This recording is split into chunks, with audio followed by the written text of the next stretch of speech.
Subscribe करंतु Pedagogical Zone YouTube channel को and notification bell पर क्लिक करंतु हमर लेटेस्ट वीडियो लेक्चर अपडेट पाइया पई। Hello friends, this is Alekh and you are watching Pedagogical Zone. Today we are going to discuss emotional development तार part 2 अर्थात आवेगिक विकास रो part 2 टा आज हम डिस्कशन करिवा। प्रीवियस क्लास रे जो यस्टरडे रे अपलोड हेइतला हमर पार्ट 1 टा अपलोड हेइतला, आज पार्ट 2 टा रहला अपलोड करा जिवो। हम कोन डिस्कशन करिवा ना भय, स्नेह, ईर्षा ए तीनटा को डिस्कशन करिवा। तासो प्राक कैशोर अवस्थार जो आवेग विकास किपरि होउची ताहाको आमे कोन करिया डिस्कशन करिवा। ठीक अछि, okay let's start the class. तो फास्ट देखिए आम कौन ना जो इमोशनल डेवलपमेंट जो आम जो डिस्कशन जोटा करिबा जे काली तो आम डिस्कशन करथिले कौन एंगर क्रोध गोटे इमोशन थिला। तो आज आम डिस्कशन कौन करिबा ना भय जोटा आमर कौन कुहा जाए ना फियर कुहा जाय थाए। ठीक अछि, शिशु केतेक वस्तु घटना परिस्थिति को भय करिबा तार जन्मगत गुण। शिशुर केतेक वस्तु को बा किसी घटना को बा कोनोसी परिस्थिति को से माने जन्मगत गुण तार भय करिबा शिशुर बुझी होची। तो देखिबा जे शैशव अवस्था कौन कौन माने माने किपरि से भय करिता हैला। जोर शब्द शुणिले, उज्जवल आलोक पड़िले, अजणा व्यक्ति ता पाखक माड़ी आसिले शिशु कौन होता ना भयभीत होता है। ये तीनटा मुख्यतः कारण थाए। नेक्स्ट 2 ରୁ 6 वर्ष 2 ରୁ 6 वर्ष बयस शिशु कौन कौन सब माने किपरि सब भय करि थाए ना अन्य व्यक्ति बा परिस्थिति देखिले हैला बा अन्य व्यक्ति को देखिले बा सेपरि किछि परिस्थिति क्रिएट हेले शिशु अंधकार देखिले हैला। शिशु यदि अंधकार देखिबो ना से कौन होता ना भयभीत होता है बुझी होची। नेक्स्ट आमर कौन आछि ना 6 ରୁ 13 वर्ष जेतेबेले शिशु को 6 ରୁ 13 वर्ष हेथिबो तेणु भय किपरि से करि थाए ना घड़घड़ी शब्द को भय करे, कुकुर पागल व्यक्ति को भय करे, भूत बा सेपर जो काल्पनिक विपद है कि ए सब मध्य कौन करे से भय करि थाए। ता सहित ठक ठक शब्द, खट तल, परीक्षा को मध्य भय करि थाए। एइटा हम जानि रखिया दरकार जे 6 ରୁ 13 वर्षर पिला माने परीक्षा को मध्य भय करि थांती। ता सह जो बड़ पिला माने रहिले है कि 13 वर्षर जो बड़ पिला माने बुझियोस तो सही पिला माने कौन माने भय कौन कौन करथांती ना काल्पनिक असुरों को, भूत प्रेत, कहा डाहाणी सहीपरी चरित्र मान कौन से माने करंती ना भय करि थांती बड़ पिला माने। क्लियर होची कॉन्सेप्टटा क्लियर। तो एउटा में जानिले कौन जे पिला माने साधारणतः काहा को भय करि थांती। ठीक अछि। तो नेक्स्ट देखिए आम कौन ना शिशु मनरु भय दूर करिवार उपाय सब कौन अच्छी है बा शिशु मनरु आमे किपरि भय को दूर करि परिया बुझी होची। अच्छा जे आमे वर्तमान जानिले कौन जे शिशु क्यों क्यों बा कौन कौन सब भय करि थाए बुझी होची। किंतु आमे एकटा भी गोटे कथा जे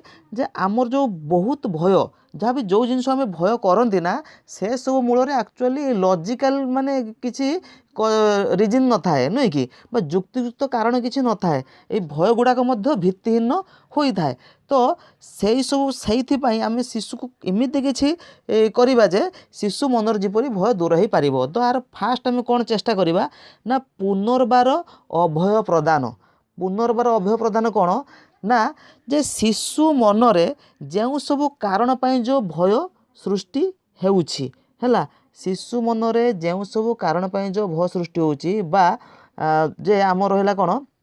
जे जो व्यक्ति को बा जो वस्तु को बा जो घटना विषय रे शिशु भय करुछि हैला माने जो भय करुछि शिशु मनरे आमे विश्वास जन्मा को पड़िबो बा शिशु को आमे उत्साहित करिया पड़िबो जे से व्यक्ति से वस्तु बा से घटना को भय न करिया पई बुझी होची। नेक्स्ट जो देखिबा सतर्कता संबंधी पूर्व सूचना अर्थात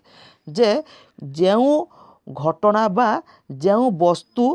को माने कौन शिशु भय करुछि ता विषय रे शिशु को पूर्वर आमे सतर्क करई दबा बुझी होची आ तत्संबंधी मध्य उपदेश दबा है कि से वस्तु को बा से घटना को भय न करिया पई बुझी होची। आ तेणु शिशु कौन करियो से घटना आसिया पूर्वर निज कौन माने प्रस्तुत कर रखिथिबो नुहे कि तेणु तार कौन भय किछि मात्रा बा भय दूर हेई जिवो। नेक्स्ट हमर कौन आछि ना अनुकरण। अनुकरण कौन ना शिशु जो वस्तु को बा जो व्यक्ति को बा जो घटना को भय करुच्ची से लक्ष्य करें जे ता भाई भौणी बा ता फैमिली मेंबर्स बा ता सांगसाथी है कि से भय को देखिकी माने किपरि माने सेमान ताकर कार्यकलाप बा सेमान ताकर व्यवहार किपरि प्रदर्शन करुछंती है कि ताहाकु शिशु पर्यवेक्षण करिकी बा सेमान को अनुकरण करिकी भय को मध्य दूर करा जाई पारिबो। क्लियर होची। ओके नेक्स्ट देखिए आम कौन ना स्नेह बा आफेक्शन बुझी। तो स्नेह बर्तमान देखिए कौन ना आफेक्शन कौनटा आफेक्शन जोटा कि आम जानी कौन सकारात्मक आवेग एंड प्रीतिकर आवेग मध्य जोटा हम प्रीवियसली डिस्कशन करते ठीक अच्छे। तो स्नेह कौन ना जो व्यक्ति पशु वस्तु को शिशु को प्रीतिकर आनंददायक अनुभूति देई थाए सेमानंकु शिशु स्नेह कर अर्थात कौन जो व्यक्ति शिशु को कौन करना प्रीतिकर बा आनंददायक अनुभूति देई थाए एक्सपीरियंस देई थाए बुझी। जो पशु आनंददायक एक्सपीरियंस शिशु को दे शिशु कौन कर ताको ही स्नेह करें बुझी। स्नेह प्रेम भल पाइबा एक द्विपाक्षिक प्रक्रिया एटा ठीक अच्छी कारण प्रकृति में जो देखा स्नेह प्रेम भल पाइबा यह एक द्विपाक्षिक प्रक्रिया कारण स्नेह देले स्नेह ही मिलिबो नुहे कि जो पेरेंट्स पिलार जत्न नियंती शिशु को स्नेह करती सेमानंकु शिशु स्नेह करे और भल आचरण मध्य प्रदर्शन करे एटा पूरा आब्सोल्युटली करेक्ट कथा जे जो पेरेंट्स बा जो पितामाता पिलार जत्न नियंती आ पिला को मध्य स्नेह करती है कि पिला कौन करिवो सेमानंकु भी स्नेह करिवो कारण स्नेहटा कौन द्विपाक्षिक ना माने स्नेह देले स्नेह ही मिलिबो बुझी ता सहित पिला भल आचरण मध्य प्रदर्शन करिवो ठीक अच्छे। आ जो पिला माने स्नेहरु वंचित हेउछंती है कि सेमाने अन्य को स्नेह करिबा शिखि पारंती नाही। क्लियर होची।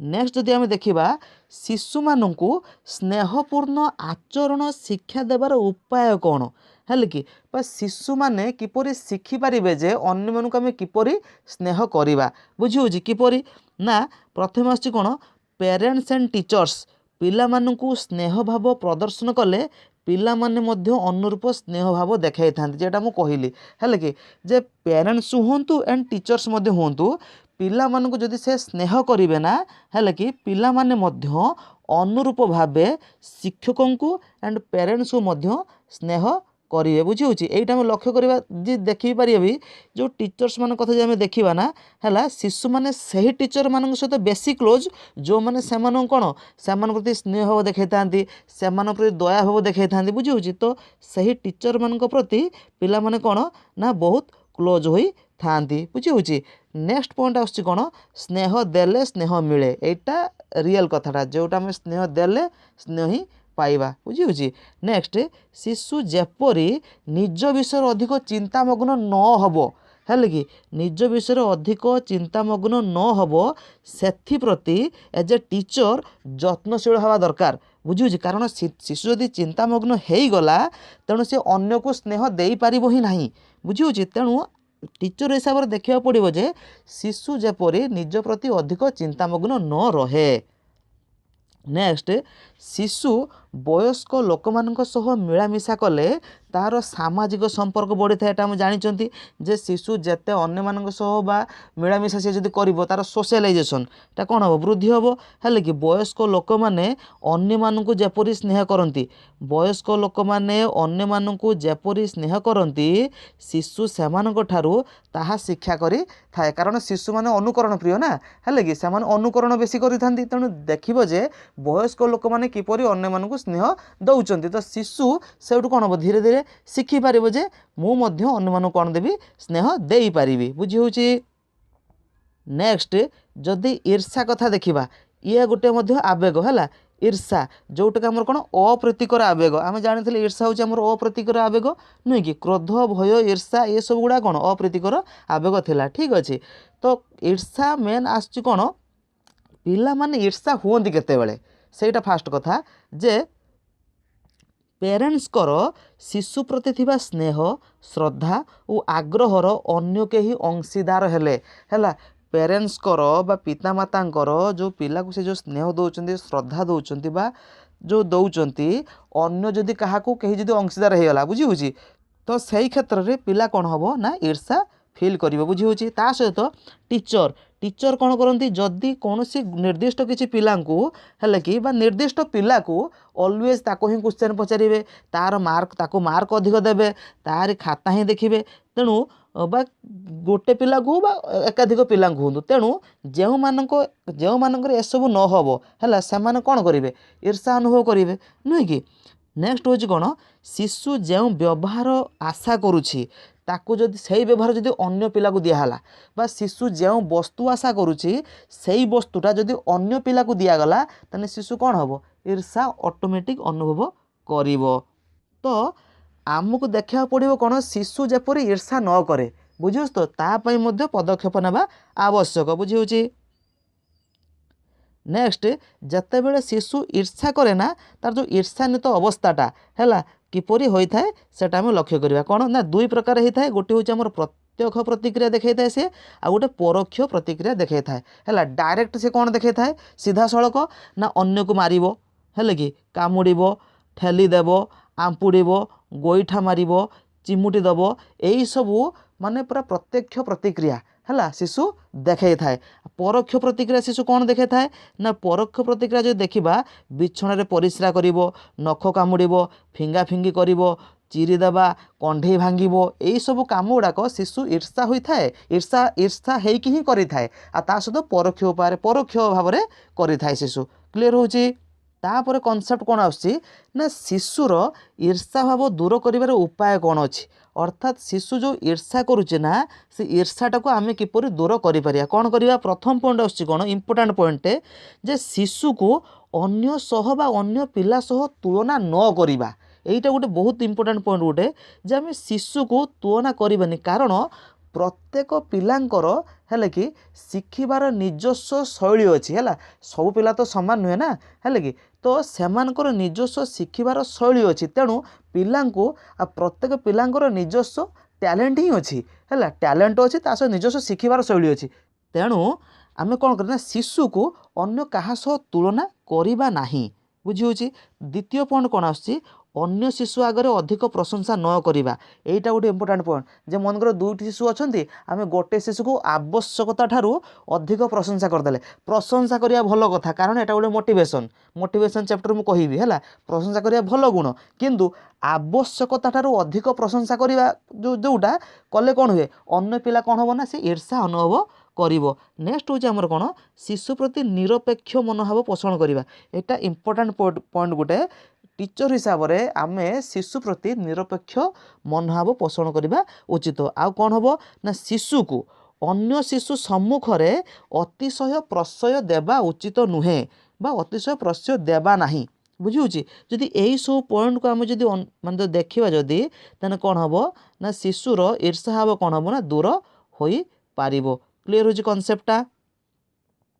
ओके। तो वर्तमान देखा कौन ना प्राक्कैशोर अवस्था कथा आम वर्तमान फास्ट क्लास रे देखी शैशव अवस्था कथा काली आम कौन देखिले आद्य बाल्यावस्था एंड परवर्ती बाल्यावस्था किसी डिस्कसन करते आ क्रोधटा डिस्कसन करते नुहे कि वर्तमान आम कौन डिस्कसन करदे भय डिस्कसन करदे सहित ईर्षा डिस्कसन करदे सहित स्नेह डिस्कसन करदे बुझी।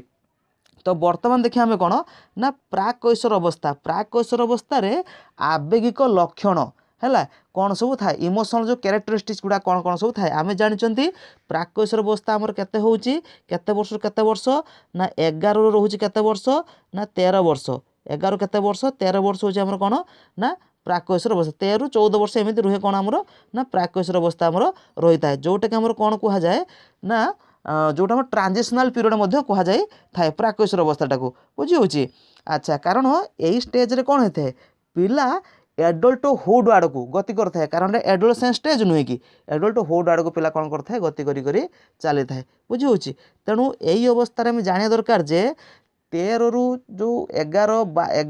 13 14 वर्ष ये जो बयस एजटा जो रोचे ना पिला देहरे कौन बायोलोजिकल चेंजेस आसी था हार्मोनाल चेंजेस पिला देहरे आसी था बुझी होची। तेणु तार मध्य प्रभाव बहुत मात्रा ये पड़ी था। प्रथम देखिए कौन इमोशन जदि आम देखा कौन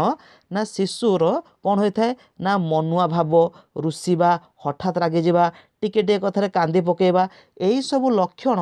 शिशु मध्य कौन होता है ना बा पिला मानक मध्य देखा दे थाए। ता सहित कौन पिला माने व्यस्त दुश्चिंताग्रस्त चिड़चिड़ा हो जाती यही स्टेज्रे बुझी आउ एका रही से भल पाती है एका रही भल पाइबे आ भाव प्रवणता खूब अधिक थो यहीटा इंपोर्टाट पॉइंट गोटे प्राक्कैशोर अवस्था भाव प्रवणता पिला मानक मध्यरे अधिक परिमाण देखा दे थाए ये गोटे इंपोर्टाट पॉइंट बुझी नेक्स्ट जो देखा कौन कौन आसना पिला माने स्वाधीनचेता होती आ पूर्ण स्वाधीनता नदेले से रागी जीवे पिला माने रागी जाती बुझी आउ गोटे इंपोर्टाट पॉइंट कौन अट्राक्शन टू अपोजिट सेक्स अर्थात हूँ कौन ना विपरीत लिंग प्रति आकर्षण बढ़े यही स्टेज्रे जो जन बालक बालिका आड़ को आकर्षण होता है एंड बालिका बालक आड़ को आकर्षण होता है अपोजिट सेक्स प्रति कौन होता है ना अट्राक्शनटा कौन होता है ना बढ़ी थाए बुझी ता सहित यौन संपर्कित अद्भुत कल्पना सबू मन भीतर को आसी थाए बुझी आउ बालक बालिका माने यौन प्रवृत्ति आ सामाजिक सांस्कृतिक सीमा मध्य गोटे बालांस रक्षा करने चेष्टा होती है गोटे इंपोर्टाट पॉइंट है तो बालक बालिका माने कौन करती ना आमर यौन प्रवृत्ति एंड सामाजिक सांस्कृतिक सीमा रोचे ता मध्य बालांस है संतुलन बा समता आने को सब कौन करते ना चेष्टा करि थांती बुझे आउ एटा जानिबा दरकार जे सेमानकर जो इमोशन रे है इमोशनल डेवलपमेंट माने जो जेई प्रकार जो आमर डेवलपमेंट बा तांकर जो तांको बॉडी रे जो परिवर्तन होता है सेटा माने अलग प्रकार परिवर्तन होता है माने सेमाने केबे सेपरी सिचुएशन बा सेपरी हाँ सेपरी माने फीलिंग्स है केबे से माने अनुभव ही करि न थांती पूर्वरु बुझी कारण यही माने से जो प्राक्कैशोर अवस्था टाइम ना आम भी फिल कर पारिबा कारण आम से स्टेज दे गति कर सारे ना आम बर्तमान कौन एडल्टहुड रे अछंती बुझुस तो तेणु घटना सेटा क्लीयर होची नेक्स्ट होची कौन बेले बेले निज देहर स्वरूप सह अन्य देहर स्वरूप मध्य तुलना करी अधीर हो पड़ती निज सह अन्य मानक कंपेयर करेंगे है निजर बॉडी स्ट्रक्चर सह अन्य मानकर बॉडी स्ट्रक्चर सह कौन करेंगे कंपेयर करेंगे कौन अधीर हो पड़ती है से समय बुझी आउ कौन था हीरो वर्शिप हीरो वर्शिप माने हूँ कौन सपोज आम लक्ष्य करें जेकोसी मनकर फिल्म स्टार है कि जेकोसी जन फिल्म स्टार को सी मैंने कौन फॉलो करुथे आगे भाभी देते कौन ना माने वर्शिप माने कौन पूजा करवा है पूजा ही करुवे बुझे जेकोसी फिल्म स्टार हो पुओ छुआ हूँ झील छुआ हूँ बालक हूँ बालिका हूँ है से स्टेज्रे ये सब देखा दे था बुझे नेक्स्ट आउे कौन ना एत तो गला किंतु टीचर हिसाब से कौन करा पिला मानकर सुस्थ आवेगिक विकास जदि करा है कि सुस्थ और आवेगिक विकास करने स्कूल आ क्लासरूम रो एनवायरनमेंट जो ना प्रीतिकर बंधुत्वपूर्ण और आनंददायक होगा आवश्यक बुझे जदि पिला मानकर माने सुस्थ इमोशनल डेवलपमेंट माने करने बुझे तो आर कॉन्सेप्ट होची एतिकी जोटा आम इमोशनल डेवलपमेंट विषय डिस्कसन करदे पार्ट 1 टा डिस्कसन करते पार्ट 2 भी डिस्कसन करदे है जो डाउट थी देन कमेंट सेक्शन लिखे ठीक अच्छे तो बर्तमान किसी प्रीवियस ईयर क्वेश्चन में डिस्कसन करदेवा तो फास्ट क्वेश्चन कौन आसना क्यों अवस्था पिला माने स्वाधीनता चाहू था यहाँ पूरा इजी क्यों अवस्था पिला माने स्वाधीनता चाहू था इंडिपेंडेंस से चाहूँ ना आर सठिक आंसर हम कौन आमर ना प्राक्कैशोर अवस्था है एडोलेसेंस रे ही पिला माने कौन चाही था ना स्वाधीनता चाही था नेक्स्ट आमर कौन ना क्यों अवस्था पिला माने हीरो वर्शिप जोटा बर्तमान मुझे कहली हीरो वर्शिप क्यों अवस्था प्राक्कैशोर अवस्था पिला माने कौन चाहती ना हीरो वर्शिप करि थांती बुझी नेक्स्ट अन्य पिला को मारिबा क्यों प्रकार ईर्षान्त अवस्था अन्य पिला को मारिबा कौन ना प्रत्यक्ष परोक्ष उभय कौन सीटी नुहे क्यों प्रकार हम कौन ना प्रत्यक्ष आर सठिक आंसर हम कौन ना प्रत्यक्ष कारण अन्य पिला को मारिबा कामुड़ीबा ठेलिबा चुमुड़ देवा ये सब पिलार कौन ना प्रत्यक्ष प्रतिक्रिया है पिला कौन देखे था ईर्षान्त अवस्था बुझी नेक्स्ट क्यों बयसर पिला परीक्षा को भय करता है मुझे कहली बर्तमान है कि तो आर जो ऑप्शन देखीदेवा 11 ରୁ 13 वर्ष 6 ରୁ 13 वर्ष 2 ରୁ 6 वर्ष ना कौन सीटी नुहे पिला 6 ରୁ 13 वर्ष है ऑप्शन 2 6 ରୁ 13 वर्ष जो पिला रोचंती से माने परीक्षा को भय करी परीक्षा को भय करती खट तलू को भय करती ठक ठक शब्द को मध्य भय करती घड़घड़ी शब्द को भय करती बुझी तो परीक्षा को भय करती कौ माने ना 6 ରୁ 13 वर्ष बयसर पिला माने क्लीयर होची कॉन्सेप्टटा तो आर टोटाल आम देखिले एतिकी देखिले जदि आ भितर किसी डाउट थो देन कमेंट सेक्शन लिखिए वीडियो लेक्चर भल लगो तो देन ताको लाइक करेंगे चैनल को सब्सक्राइब करेंगे और नोटिफिकेशन बेल को क्लिक करेंगे ओके टेक केयर।